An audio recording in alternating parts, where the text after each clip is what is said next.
Avoir des compétences, c'est bien, mais avoir des compétences et des clients, c'est mieux. Aujourd'hui, la différence entre les freelances qui ont des résultats et les freelances qui n'ont pas de résultats se réside probablement dans le fait que les uns savent chercher des clients et les autres ne le savent pas. Dans cette vidéo, je vais partager avec toi trois méthodes qui vont te permettre de trouver des clients pour tes prochaines missions. Donc, dès la fin de cette vidéo, tu auras toutes les cartes en main pour trouver les clients pour tes prochaines missions. Je vais partager donc avec toi les avantages et les inconvénients de chaque méthode afin que tu puisses savoir celle qui est adaptée le plus à ton cas. Et reste jusqu'à la fin parce que je vais partager avec toi un conseil qui va te permettre de découper tes résultats quand tu es freelance. Si tu viens juste de me découvrir, je m'appelle Théophas, bienvenue. Et sur cette chaîne, je vais partager avec toi plus de 4 années d'expérience dans le business en ligne et le freelancing. Et une dernière chose, s'il te plaît. L'objectif, c'est d'atteindre les 1000 abonnés avant la fin de cette année. Donc, mets en pause la vidéo, abonne-toi, ça ne te prendra qu'une seconde. Alors, trêve de bavardage, on rentre dans le vif du sujet. Et la première méthode qui va te permettre de trouver des clients pour tes prochaines missions, c'est la prospection. Que ce soit la prospection par mail, que ce soit la prospection via les réseaux sociaux, Instagram, LinkedIn. Ta mission, mais ton objectif sera de rédiger un message que tu vas envoyer à ton potentiel client. Ce message a pour but de faire en sorte que ton potentiel client ait envie de travailler avec toi. Donc, ce que je recommande très souvent, c'est le fait de mettre en avant tes anciennes missions, les missions que tu as déjà reçues et pour lesquelles tu as des preuves de ce que tu sais faire. Donc, le mieux, au lieu de rédiger des messages juste pour dire que tu as envie de travailler avec les gens, montre les résultats que tu as eus. Et si c'est possible que tu puisses même faire gratuitement ce que tu sais faire à la personne que tu contactes juste pour gagner sa confiance, il faut le faire. Honnêtement, comme avantage de la prospection, la barrière à l'entrée, elle est quasiment nulle. Tu as juste besoin d'un téléphone portable et d'une connexion Internet pour commencer par contacter les gens. Tu n'as pas besoin d'un ordinateur forcément pour contacter les gens. Tu as juste besoin de ton téléphone portable pour rédiger les messages que tu vas envoyer aux gens et d'une connexion Internet. Et aujourd'hui, tout le monde a une connexion Internet. Donc, le deuxième avantage de la prospection, c'est le fait que tu peux commencer par obtenir des résultats dès le premier jour de la prospection. Supposons qu'aujourd'hui, tu contactes quelqu'un qui te répond immédiatement et qui te dit qu'il est intéressé. Donc là, ça veut dire que tu as obtenu ton premier client dès même le premier jour de la prospection. Donc c'est ce qui est magique avec la prospection, c'est que tu peux obtenir tes premiers clients très rapidement. Et le troisième avantage, c'est que tu peux négocier tes tarifs. Vu que c'est toi qui contactes la personne, tu peux négocier tes tarifs et dire que voilà, je vais prendre ci pour travailler avec toi. Les inconvénients de la prospection, comme tu le sais, si une méthode a des avantages, c'est que forcément, elle a également des inconvénients. Comme inconvénient de la prospection, c'est que tu peux contacter énormément de personnes sans réponse. Tu peux contacter des gens, avoir des réponses, mais ces réponses ne sont pas concluantes, ces réponses ne sont pas positives. Et l'autre chose, c'est qu'il faut contacter énormément de personnes pour avoir des réponses. Il y a une règle en marketing qui dit que si tu veux que 5 personnes te répondent, il faut contacter 100. Si tu veux que 50 personnes te répondent, il faut contacter 1000. Autrement dit, 5% des gens qu'on contacte, à qui on envoie des messages pour pouvoir avoir des deals, ne répondent. Et parmi ces 5, il y en a qui vont dire qu'ils ne sont pas intéressés.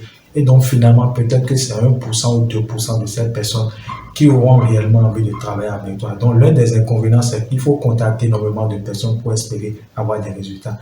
Mais ça, ce n'est pas suffisant pour te décourager. L'objectif, c'est d'avoir tes premières missions, tes premiers clients. Donc, tu sais déjà ce qu'il te faut. Malgré ces inconvénients, il faut que tu te bouges le cul et que tu ailles prospecter pour trouver tes premiers clients. La deuxième méthode que moi je préconise, c'est la création de contenu. Que ce soit le fait d'avoir une chaîne YouTube, le fait d'avoir un compte Instagram, le fait d'avoir un compte TikTok, le fait d'avoir un compte LinkedIn. Créer du contenu aujourd'hui, c'est important. Franchement, c'est aussi l'une des manières de montrer aux gens ce que tu sais faire. Donc, comme avantage de la création de contenu, ça va te permettre de te positionner très rapidement comme expert dans ta thématique. Et donc, les gens vont rapidement te recommander et dire que oui, lui, il est un expert. Même si je n'ai pas forcément travaillé avec lui, je vois qu'il maîtrise réellement ce qu'il sait faire.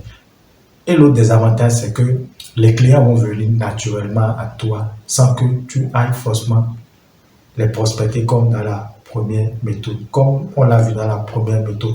Et l'autre chose, c'est que tu peux, et comme l'autre avantage, c'est que tu peux choisir les clients avec lesquels tu veux travailler. Si 100 clients viennent te contacter, tu peux ne pas forcément avoir envie de travailler avec les 100. Donc, tu vas choisir les clients avec lesquels tu as envie de travailler.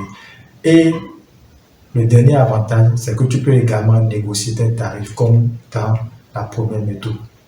Comme inconvénient de la création de contenu, c'est que c'est long, ça demande du temps. Il faut avoir du temps pour créer du contenu, pour réellement se positionner comme un expert. On ne débarque pas et en une semaine on se positionne comme un expert. Il va falloir vraiment créer du contenu pour que les gens disent que voilà, tu es vraiment un expert. Donc, et la deuxième chose, le deuxième inconvénient de la création de contenu, c'est que il faut se dégager du temps pour le faire. Il faut de la motivation et savoir ce quoi dire pour que les gens soient intéressés. Donc, comme dans le premier cas, si ton objectif c'est de trouver tes clients, donc la création de contenu ne doit pas te faire peur. Donc, tu dois te lancer dans la création de contenu si tu veux avoir des résultats. Donc, tu sais que tu dois te bouger le cul pour créer du contenu pour attirer des clients. La troisième méthode que je vais partager avec toi, et peut-être que c'est celle qui est la plus courante, c'est le fait de s'inscrire sur les plateformes de freelancing. Honnêtement, si tu démarres aujourd'hui dans le freelancing, c'est ce que beaucoup de personnes recommandent. On te recommande de t'inscrire sur les plateformes de freelancing. Moi, les plateformes de freelancing que je recommande, que moi-même j'ai personnellement testé, c'est Fiverr, Upwork et ComUp, anciennement appelé 5euros.com. L'avantage des plateformes de freelance, c'est que les clients sont déjà sur ces plateformes. Les clients sont déjà sur ces plateformes et donc tu peux facilement trouver des clients avec lesquels tu vas travailler. C'est que ces plateformes reçoivent beaucoup de visiteurs, comme je le dis. Ces plateformes reçoivent déjà beaucoup de visiteurs. Donc, ce qui peut te permettre de trouver facilement tes premiers clients. L'autre avantage, c'est que ces plateformes vont te permettre de savoir réellement ce qui marche dans ton domaine sur ces plateformes. Donc, si tu vas par exemple sur Upwork, tu vois les missions que les gens demandent très souvent dans ton domaine. Donc, tu sais par exemple que si tu veux trouver des missions, il va falloir que tu orientes ton discours de cette manière afin que les gens soient intéressés. Et l'autre chose, c'est que tu peux t'inspirer des meilleurs sur ces plateformes pour également gagner ta vie. Si tout le monde recherche telle compétence, c'est qu'il faut forcément que tu ailles apprendre cette compétence. Si par exemple tu es graphiste et que les gens recherchent que les gens qui maîtrisent, les clients recherchent que les gens qui maîtrisent Photoshop, donc, et que toi tu ne tues pas Photoshop, c'est qu'il va falloir que tu ailles apprendre Photoshop pour pouvoir gagner tes missions. Donc tu vas apprendre des meilleurs. Les meilleurs, ils réussissent en utilisant Photoshop. Mais il faut que toi-même également tu utilises Photoshop. Donc c'est valable pour tous les domaines. Également pour le montage vidéo, si les clients recherchent ceux qui maîtrisent Premiere Pro et que toi tu utilises un autre logiciel de montage vidéo, il va falloir que tu ailles apprendre Premiere Pro. C'est valable pour tous les domaines. Donc voilà. Comment inconvénient des plateformes de freelance, c'est que généralement il faut payer un abonnement mensuel pour être mis en avant sur les plateformes ou pour avoir des avantages qui vont te permettre de trouver tes premiers clients.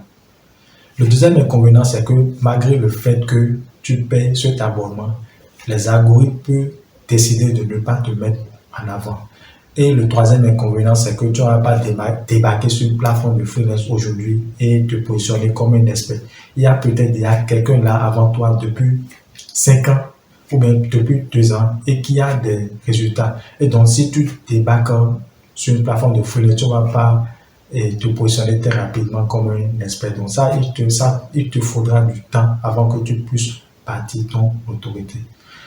Et comme je te le disais, j'ai dit que je vais partager avec toi un dernier conseil qui va te permettre réellement d'aller plus loin. Honnêtement, le conseil, c'est le fait de combiner les 3 méthodes. Pourquoi est-ce que je recommande ça?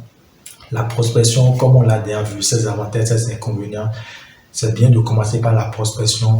C'est aussi bien de créer du contenu et c'est aussi bien de s'inscrire sur les plateformes de freelance. Mais le fait de combiner 2 ou bien 3 de ces méthodes ensemble va te permettre d'aller très vite. Donc, tu fais la prospection et parallèlement, tu crées du contenu. Parallèlement, tu t'inscris sur les plateformes de freelance. Donc, d'une manière ou d'une autre, le fait de combiner 2 ou bien ces 3 méthodes va te permettre de créer un effet boule de neige et de multiplier par 2, par 3 tes résultats. Nous voilà à la fin de cette vidéo. Si tu as envie d'apprendre 7 compétences qui vont te permettre de gagner jusqu'à 10 000 euros par mois, alors clique la vidéo qui s'affiche juste là. Et moi, je te donne rendez-vous dans une prochaine vidéo.